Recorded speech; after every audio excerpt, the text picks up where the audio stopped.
All right. So, on this episode of Empowering Her, I have a special guest, Sue Marchant. Sue, thank you so much for coming on here to kind of take you through your career journey and to, give us your wisdom and experience.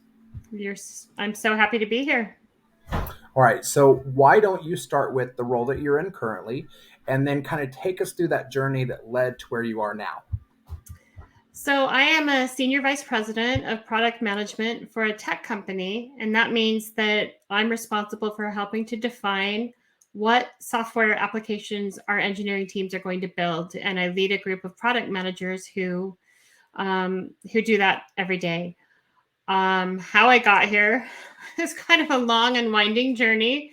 I wasn't the best student in high school. I think I was always a perfectionist and a procrastinator. And whenever I would see that I wasn't um, caught up, I wasn't getting my work done, I would just give up essentially. So I graduated, but by the skin of my teeth in many ways. I was always really smart. And, ironically, in elementary school, I was in gifted programs. But um, in high school, I just really, really struggled. And I also really struggled with self esteem and depression. And it made it really, and back in the 80s, we didn't have a lot of mental health resources really. And so, just didn't really understand why I was struggling, but just really had a hard time. And so, I also didn't have a lot of family support. So once I graduated from high school, it was kind of up to me what I wanted to do. I was one of 9 kids, and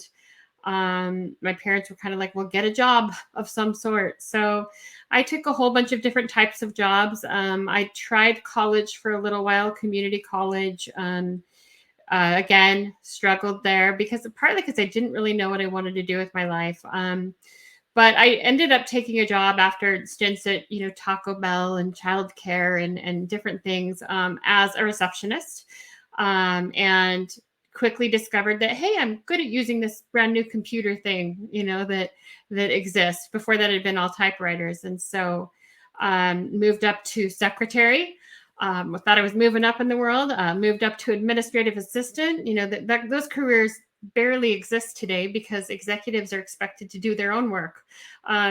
But back then, there were many, many opportunities there. And from administrative assistant, I went and found a role working for an IT company as their administrative assistant, and ended up handling some of their training manuals. I kind of saw a need that they had a very difficult to use software program, and I volunteered to write a manual because I knew I was a good writer. And from that, I learned after a little bit that there was a career called technical writing. And what technical writers did was essentially write software documentation for tech companies. So, when you click on the help files, when you have little pop-ups that explain what you should be doing, that's all part of technical writing. And I should mention that, at this time, working was giving me it made me feel really good about myself because I could see that I was good at certain things and that people were praising my work. And it really helped me to feel better about myself and my capabilities. And I also was looking around and saying, like, hey, I'm pretty good at this stuff. Maybe I'm better than this other guy. And so I was developing a little bit of confidence in my own abilities. And so for about around that time, I got married. I had my first child, and I was looking for a way to be able to stay home with her. And so I decided to kind of begin working as a virtual assistant for a small consulting company. And that was a brand new thing back then. Virtual assistant, what do you mean? Email was still fairly new, And so I went to work for them, and again, they had a small software program. I started doing their technical writing. I started working with their developers who were developing the program, and kind of telling them, here's the next thing that we need you to do. Development team that worked offshore, and then evaluating the work that came back. And I didn't realize it at the time, but that was product management, and that was also quality assurance for software, doing some initial software testing. So I kind of started rebranding myself as a technical writer and a kind of independent QA person. And for about 10 years, I worked for a variety of companies doing that as a contractor. At one point in time, I thought, you know what, I had a great idea for my own software company, and I started that company. Failed spectacularly, just like took us down financially in every way it possibly could, because I really knew nothing about how tech companies operated. And so, while that was a really devastating time, I decided that I needed to go to work for an actual tech company and learn about how they functioned. What was it like to actually be a part of a business? So I went and got a job as a technical writer for that software company. Um, Worked for it was a AI startup where they were doing a lot of work to um, understand, to do natural language processing work, which essentially was like all of the text coming in from all these different places, thousands of text documents. We would automatically read them with the computer and understand what the themes were. And so we would work with companies like Yahoo, when they were doing a political debate, to analyze every incoming tweet coming in on social media so that we could say everyone's feeling really positive, everyone's feeling really angry, as different things were mentioned. We were working with the CIA to kind of evaluate all kinds of text and understand what kinds of things were threats to the system. So lots of interesting things we were doing there. And as I worked there, I started to get more involved in software testing, moved into that, became an engineer there. Did that for quite a while, and then started working with the product manager. And she was the one who got to say, here's what we're doing. Okay, engineering team, here's what, this is the direction your company is going, and here's how we're going to support the user. And I thought her job was so cool, and decided that's what I wanted to do. And eventually when she left, I made sure that I was the expert on what our users needed, and I was able to move into that role. And so since then, that was about 7 years ago. I've been in product management ever since, and just kind of moved up the ranks. So product manager, senior product manager, principal product manager, director, and then I skipped from director to senior VP at my tech company. And along the way, I did go back to school 2 years ago, got my bachelor's degree finally, and then now I'm working on my MBA. So it was a long journey, and I clawed my way there in the most difficult way possible. But that's how I got here. So that's a crazy, crazy story. You've been kind of all over the place. Yeah. So I'm curious, for a technical writer, because the word technical in there can be kind of scary to some.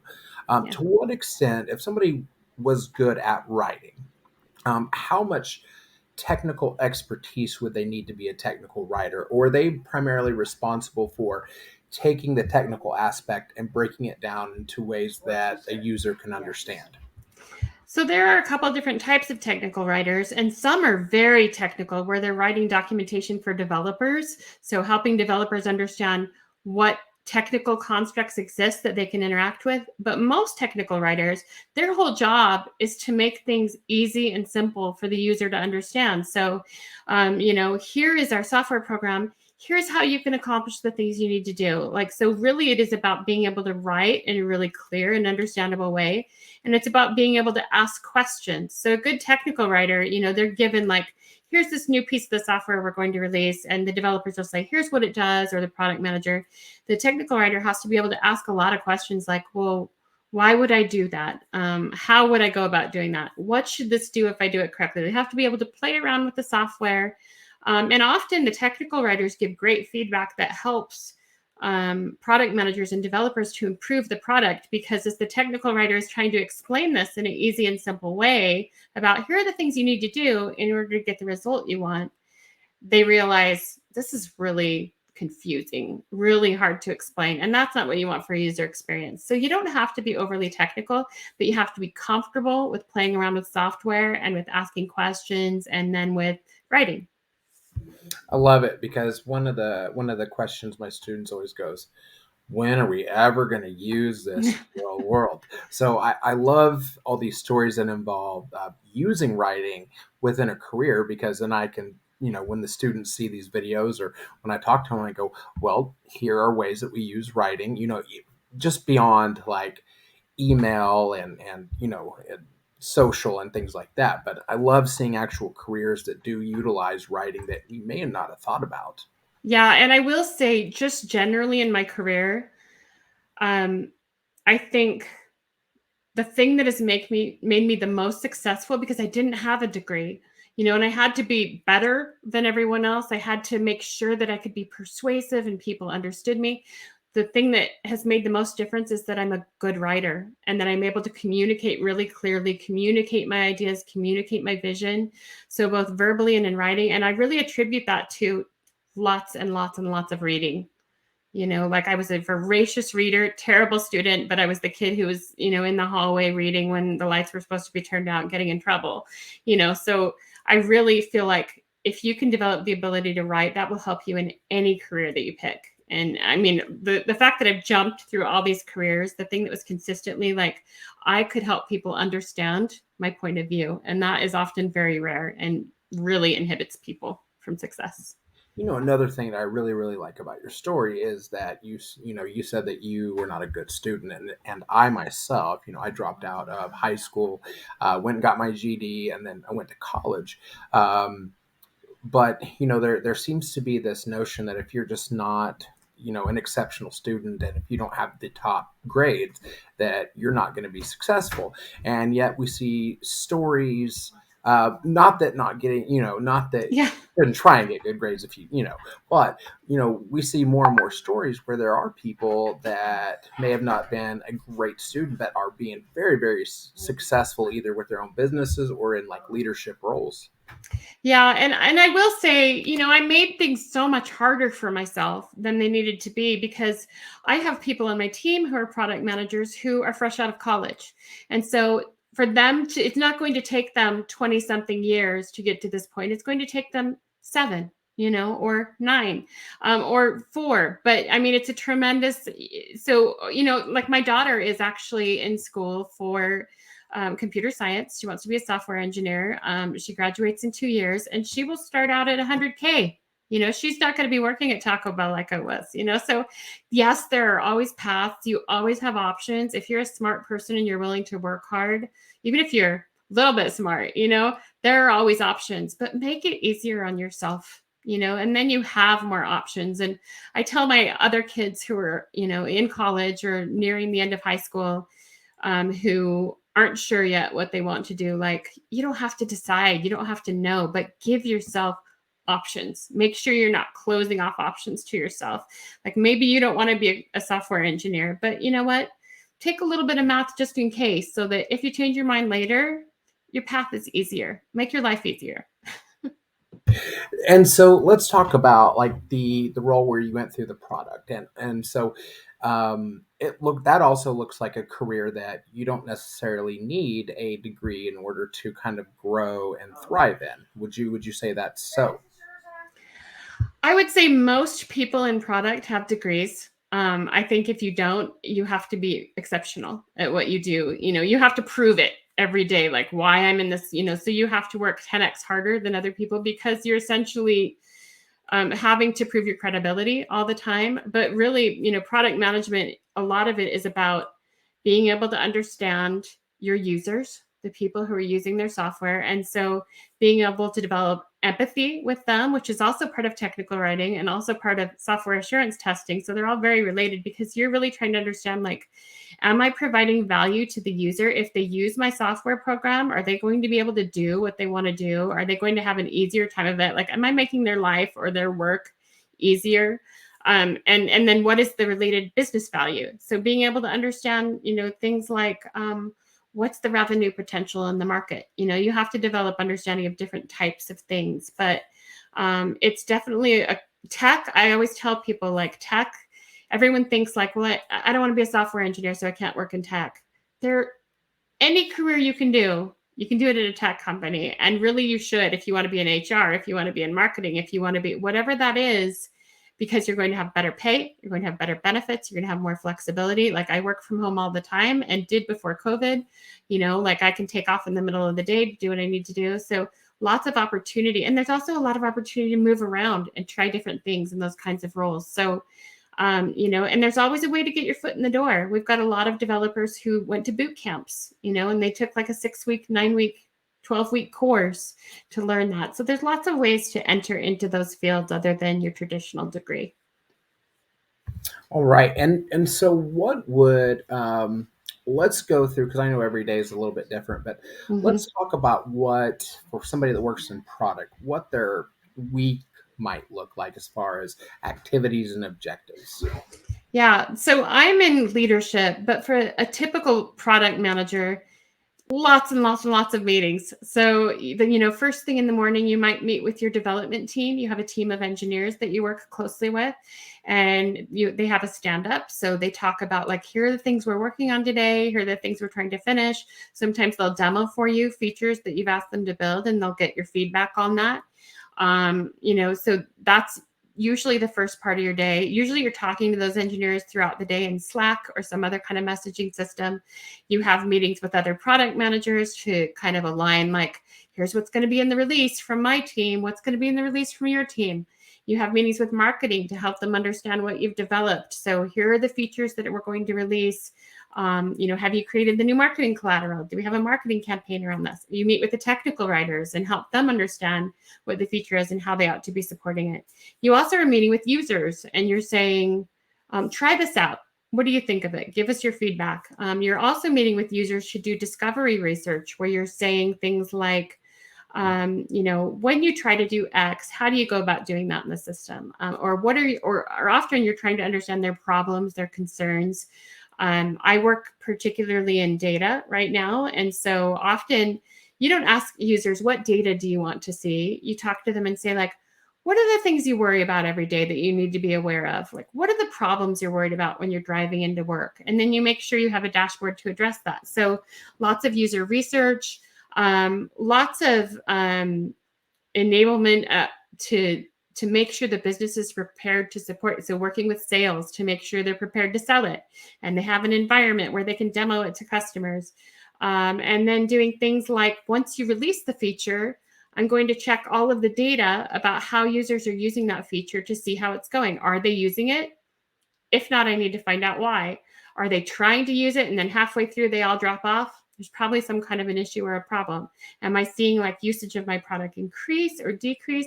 So lots of different kinds of like investigation, things you're always looking into, but they call product managers the mini CEO for their product because you're responsible for if that product, if you've built the right thing and if it's successful in the marketplace. Like, you have lots of people to support you in that, but it's your job to make sure everyone is prepared to do that. And so it's really fun if you're bossy at all, although they don't work directly for you. So you have to influence them, in a positive way without really being their boss. But you do still get to be like, well, here's what we're doing and here's when it's going to happen and here's what you need to know. And so for someone like me, my children will tell you I'm very bossy.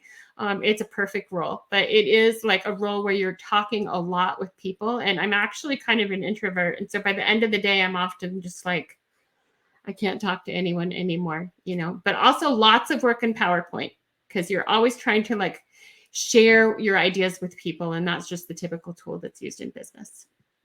So what's interesting is the skill of this empathetic listening, the ability to ask questions and then communicate that seems almost like a skill that you need in within sales and customer success. And so this one seems like the number one skill to have across all these industries.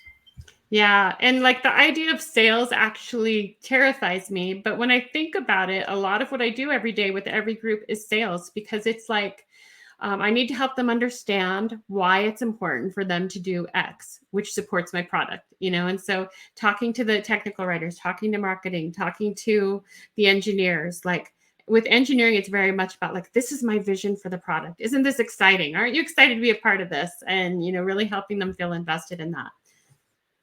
So what would um,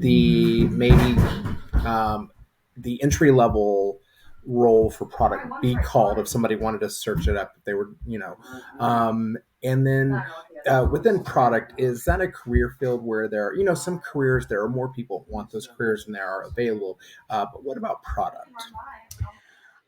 So a beginning product manager would typically be called an associate product manager, and it assumes very little experience. Often people are coming in from other types of roles like quality assurance, like technical writing, like engineering sometimes. Or sometimes it's just called product manager or product manager one. So it really varies across the industry. I would say that it's becoming more known, but there aren't very many schools that have a product management major. It's still not something that's very well supported in the industry. And that's why you see so many people coming in from kind of side. It's kind of easier to get into when you haven't been a PM before, because you don't graduate with a PM degree. You graduate with a degree in business, a degree in computer science, a degree in, something kind of related.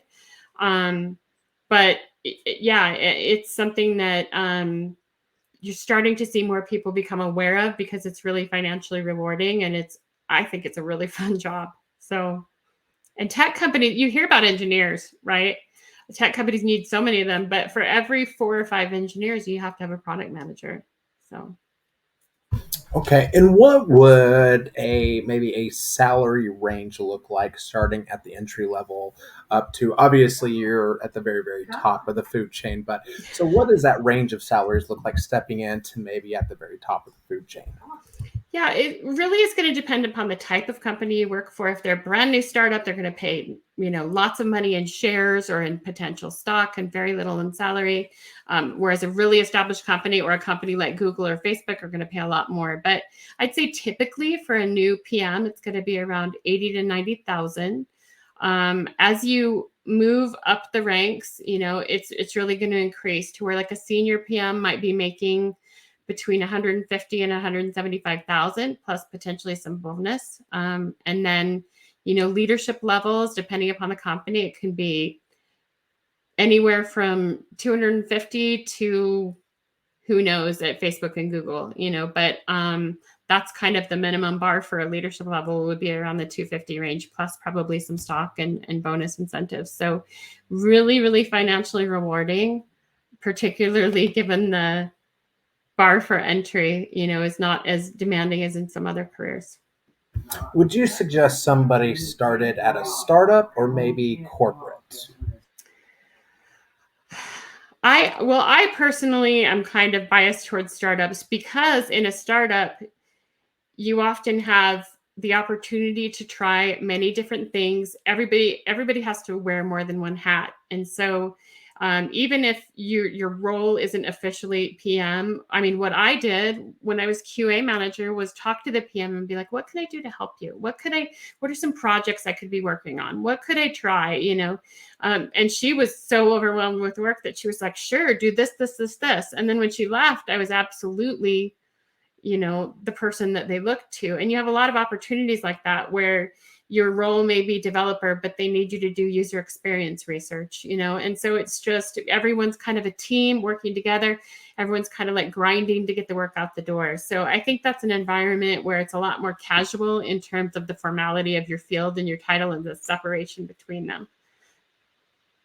Very, very cool. I like it because that's, those are one of those questions that we often don't think about until later on. It's like, oh, Yeah. startup versus corporate. So, very, very interesting dynamic difference between the two. So, as you've moved in your career a lot, I'm sure that you've had a number of mentors. So, let's talk for a second on how important do you feel mentors are, and what is your definition of mentorship? Yeah, I think mentors are really important. Having somebody who is invested in you as a person and who cares about your success, um, that is not always directly tied to their own, so it's not always a boss. Sometimes it is, but it's somebody that you meet and who can give you good advice and direction and perspective that you might not have.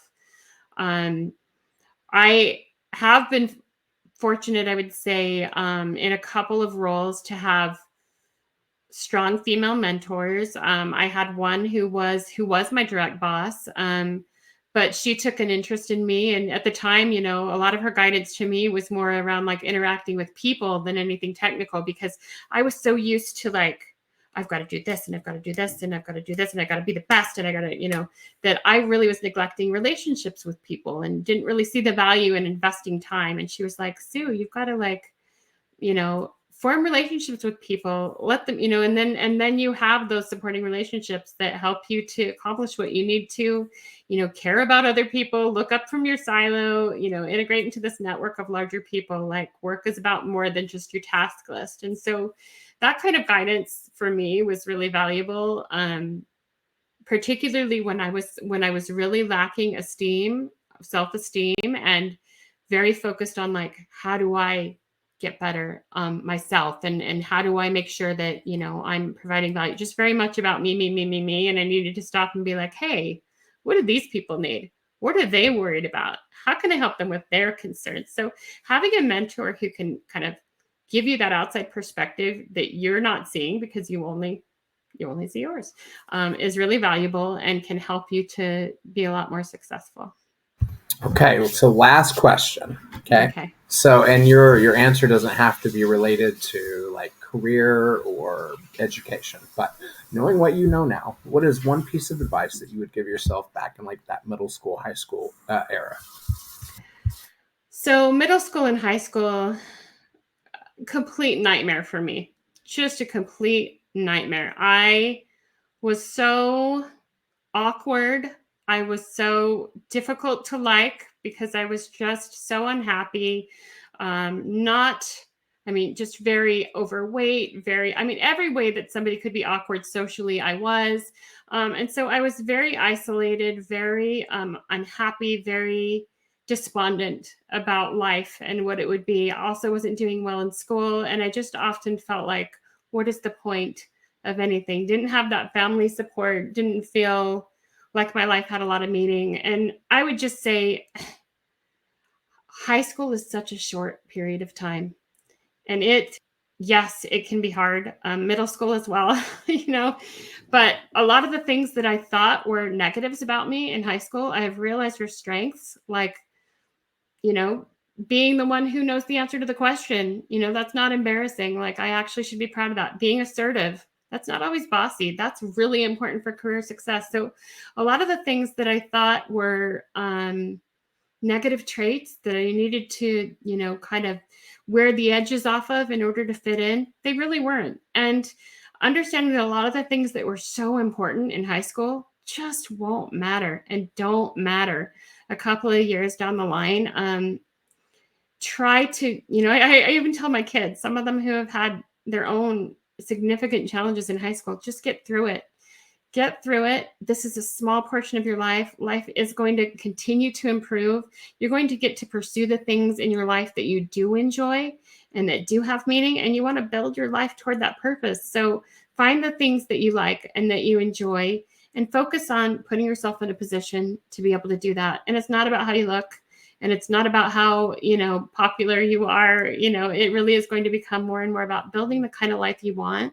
So I'll just tell you, like, I was so despondent for so many years, and now my life is really happy, and that is because you have the opportunity to improve throughout your life, and to improve your perspective throughout your life. So, and you'll find your own tribe, so just hang in there.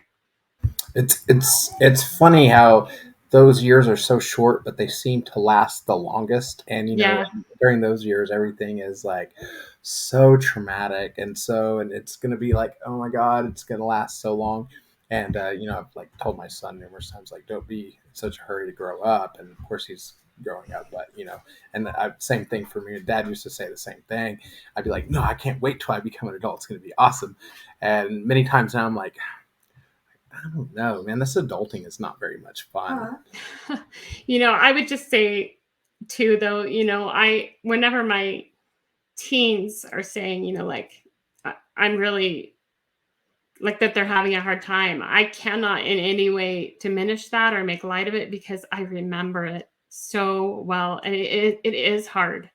So, yeah, just hang in there. You'll get through it. You'll get through it. Awesome. Well, Sue, thank you so much for your time. You I bet. appreciate everything that you've shared with us, and I just want you to know that it's been wonderful, and we'll talk Thanks. soon. Great. Thank you. Thanks for the opportunity.